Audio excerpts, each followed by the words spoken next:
guys.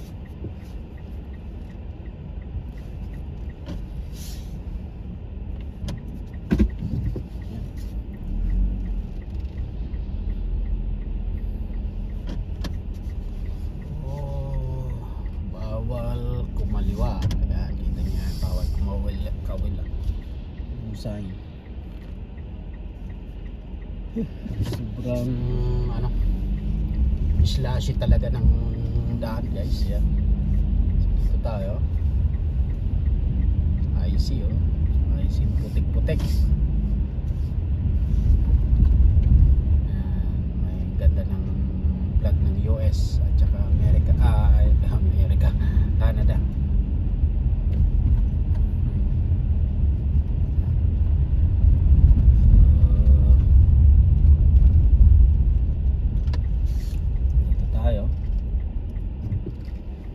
Ito yung 5th Street, yan. Pero gravel road siya, yan. Dito sa kanan ko guys, makikita nyo ang daming mga pipings, ayan, pipes. Nung nagtrabaho ako dito sa may 10 minutes drive, yung pinasukan ko, ayan. Yan yung mga product na ibinababa, ina-unload sa rail cars sa pinagtrabahoan namin, yan. Yan po yung karga sa rail car, ayan, rail cars, binababa yan nung taga doon. Yan. Kasi hindi namin sakop yan. Yan. Taga kabila po yung nag-unload yan. Pero kami po yung naghahatak, nagda-drive para i-stage yung ano, yung car na yan para may unload ng taga sa kanila. May lugar sa tamang babaan, unloading area. So kami po ang nagpe-pesto yan, nagda-drive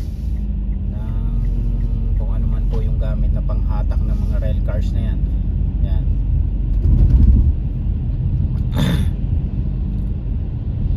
Ayan, lumiko po tayo ngayon sa ano, sa Kensington Avenue. Ayan. Okay.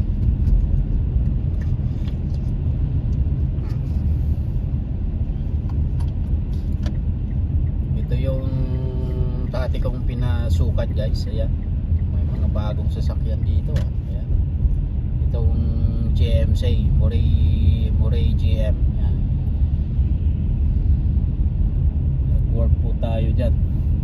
Nag-detailing tayo dyan. Ako po yung gumagawa ng mga full detail.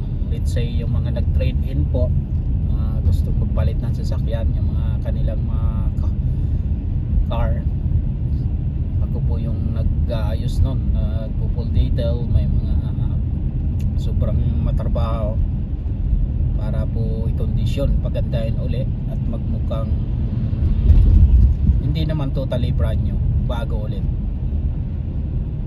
magmukhang kanais-nais para po magustuhan ng mga bagong bibili ng second, ng used na vehicle. Ito naman po yung Chrysler, Dodge, yan, daming mga karo.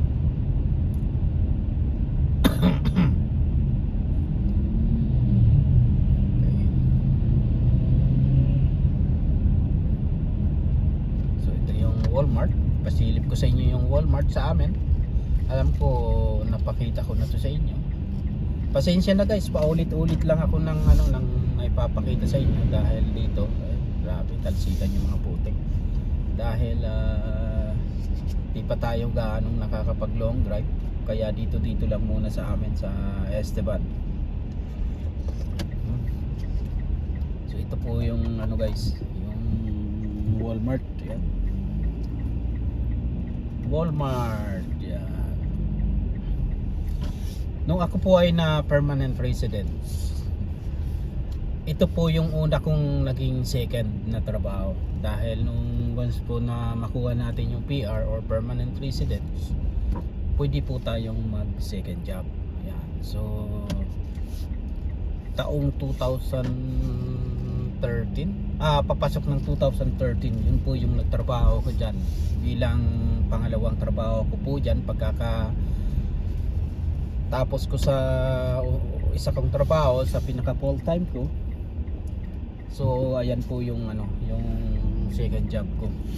So nagano po tayo dyan sa maintenance department po tayo dyan. Pumapasok po ako ng alas 11 ng gabi hanggang alas 3 ata, minsan alas 2, ilang oras lang. Ayan. Ito naman, talagang iikot ko po kayo. Ito naman yung Best Western, yan yung hotel. And ito, hindi ko pa ito napakita sa inyo guys. Ito, sa kanan, ayan, yung Domino's Pizza. Dyan po ako nag-delivery. Matagal po ako nag-delivery driver dyan. Ayan, ayan po yung home hardware. Ito, hindi, Service Canada, itong nasa kaliwa. Kung tayo po ay newcomer dito sa Canada, yan, importante po yung Service Canada para po tayo ay mag-report dyan at pumunta. May mga ano po tayo dyan kinukuha na pag tayo po ay bagong dating sa Canada. Ayan, Service Canada po. Ayan. So yan po yung Service Canada. Ayan. Iikot tayo para makita nyo talaga yung building na may nakasulat na Service Canada guys. Yan. Yan. Western Financial. Yan. So ito po. Ayan. Yan oh, kita nyo yan, Service Canada. Ayan. Ayan oh. Yan, ayan yung medyo inislant to. Yan. So ito tayo.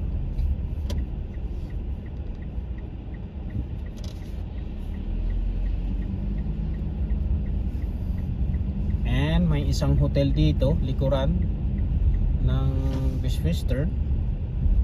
Ayan, kita nyo yan, may RV oh. Yung may RV oh. Yan yung Hotel 6 naman. Ayan. Ito may tracker dito. Tingnan natin. Ayan. 3494 ano po siguro yan na oil. Ayan. Industrial Communication.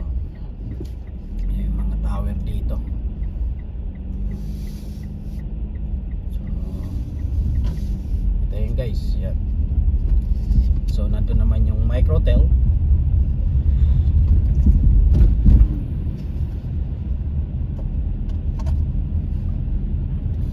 Microtel naman, ayan. Nasa kaliwa po, Microtel ha. Dire-diretso na po yan hanggang makarating doon sa may ano, Shoppers Mall, Tim Hortons, Baby Mart, Canadian Tire. Ayan.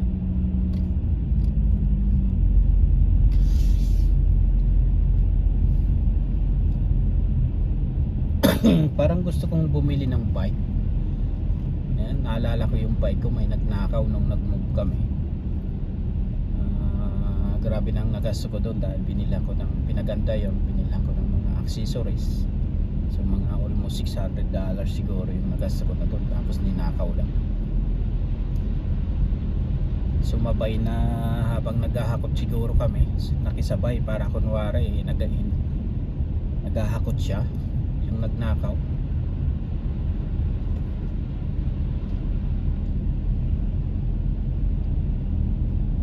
Kintab ng basa po kalye. Ito po yung King Street na guys. Yan. Ito yung Maliwalas yung mall. Ayan. Shoppers Mall.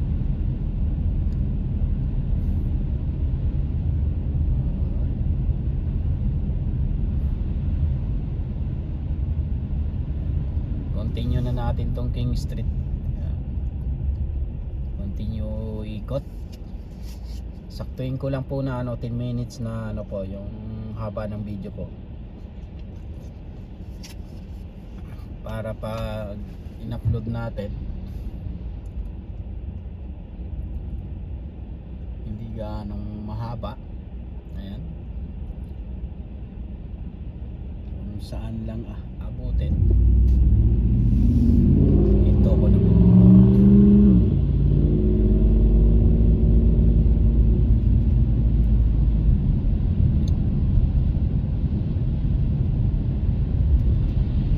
Street pa rin ito.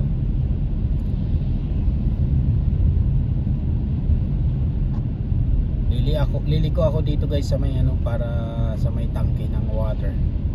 may playground dyan. Tingnan ko yung sitwasyon ng playground, pero alam ko maputik, hindi pwede mag-play si CJ. Hinto lang ako sa may playground para ubusin ko tong kape. Okay